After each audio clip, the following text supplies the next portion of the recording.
Sulphur അടക്കമുള്ള content ഉണ്ട്. അത് വളരെ അപകടകരമാണ്. അതുകൊണ്ട് തന്നെ കൂടുതൽ വിവരങ്ങൾ കൂടി വരുന്നുണ്ട്. ദുരന്ത നിവാരണ അതോറിറ്റിയിലെ വിദഗ്ധർ പങ്കെടുക്കുന്ന ഒരു അടിയന്തര യോഗങ്ങൾ സ്ഥിതിഗതികൾ ചർച്ച ചെയ്യാനുള്ള ഒരു അടിയന്തര യോഗം കൂടി നടക്കും. ചീഫ് സെക്രട്ടറിയുടെ നേതൃത്വത്തിൽ രാവിലെ 11:30 യോഗം ചേരും എന്നുള്ള ഏറ്റവും പുതിയ വിവരങ്ങൾ കൂടി ലഭിക്കുന്നുണ്ട്. നിലവിലെ സ്ഥിതി വിലയിരുത്തും. ഒപ്പം തന്നെ ഈ കണ്ടെയ്നറുകൾ അത് കടലിൽ പോകുന്നത് എത്രത്തോളം അപകടകരമാണ്, ലീക്ക് ഉണ്ടാവുകയാണെങ്കിൽ അതിനെ എങ്ങനെ പ്രതിരോധിക്കണം, അതെങ്ങനെ മാറ്റണം തുടങ്ങിയ കാര്യങ്ങൾ, ഒപ്പം തന്നെ ഈ കപ്പലിൽ പൂർണ്ണമായും അവിടെ നിന്ന് എടുത്തു മാറ്റുമോ, കണ്ടെയ്നറുകൾ മാറ്റാൻ സാധിക്കുമോ, ഇനിയുള്ള നടപടിക്രമങ്ങൾ എങ്ങനെയായിരിക്കും, അത്തരം കാര്യങ്ങളൊക്കെ വളരെ വിശദമായി തന്നെ യോഗത്തിൽ ഉയർന്നു വരുമെന്ന് തന്നെയാണ് പ്രതീക്ഷിക്കുന്നത്. സനൂപ്, ഒരു അടിയന്തര സാഹചര്യത്തെ നേരിടാൻ നേവിയും കോസ്റ്റ് ഗാർഡും ദേശീയ ദുരന്ത നിവാരണ അതോറിറ്റിയും ഒക്കെ തയ്യാറെടുക്കുകയാണ്.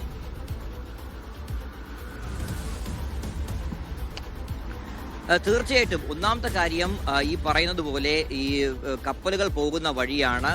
കൊച്ചി തുറമുഖത്തിന്റെ വളരെ അടുത്തായിട്ടാണ് അപകടം ഉണ്ടായിട്ടുള്ളത്. അതുകൊണ്ട് ഈ കൂടുതൽ കപ്പലുകൾക്ക് അതുവഴി പോകേണ്ടതുണ്ട്. കണ്ടെയ്നറുകൾ ഈ കടലിൽ ഒഴുകി നടന്നാൽ അത് തീർച്ചയായിട്ടും അതൊരു സുരക്ഷാ പ്രശ്നം തന്നെയാണ്. അത് എത്രയും വേഗം നീക്കം ചെയ്യാൻ വേണ്ട നടപടികൾ നാവികസേനയും കോസ്റ്റ് ഗാർഡും അതിനോടൊപ്പം തന്നെ ഈ കപ്പലിന്റെ ഉടമസ്ഥരായിട്ടുള്ള MSC ഷിപ്പിംഗ് കമ്പനിയും ആരംഭിച്ച് കഴിഞ്ഞിട്ടുണ്ട്. ഒരു കാരണവശാലും തീരത്തേക്ക് എത്താതിരിക്കാൻ വേണ്ടിയുള്ള നടപടികളാണ് അവർ സ്വീകരിക്കുന്നത്.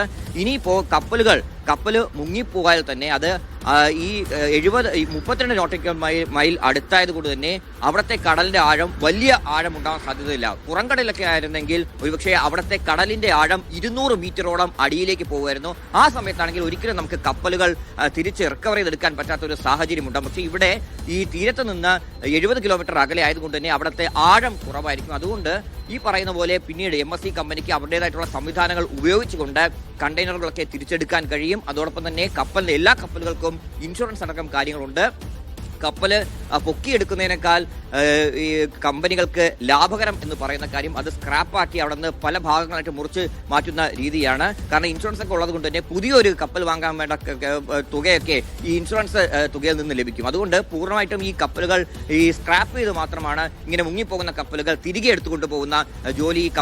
അതായത് സനൂപ്, ദീർഘഭാവിയിലെങ്കിൽ പോലും ഇത്തരം കപ്പലുകൾ അതൊരു സ്ക്രാപ്പ് ആക്കി ഇടാനുള്ള സാധ്യതയാണോ കാണുന്നത്? നിലവിൽ ആ കപ്പൽ അങ്ങനെ കൊണ്ടുവരാനുള്ള സാധ്യത, ടോവിംഗ് അടക്കമുള്ള സാധ്യതകളിലേക്കൊന്നും പോകേണ്ടതില്ല എന്നുള്ള തീരുമാനങ്ങളായിരിക്കും ഉണ്ടാവുക എന്നാണോ?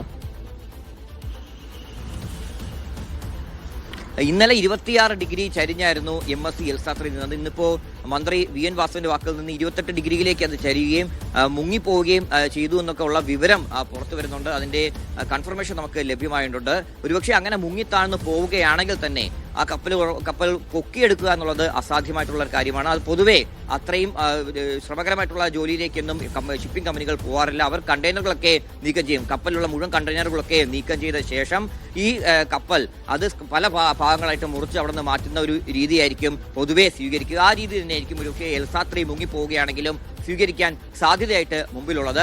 നിലവിലിപ്പോൾ ഉള്ള പ്രശ്നം ഈ കണ്ടെയ്നറുകൾ അത് ഒരു കാരണവശാലും തീരത്തെത്താൻ പാടില്ല. അതേപോലെ കപ്പൽ ചാനലുകളിൽ ഒഴുകി നടക്കാൻ പാടില്ല. അത് തീരത്തെത്തുകയാണെങ്കിൽ വേറെ പ്രശ്നമാണ്.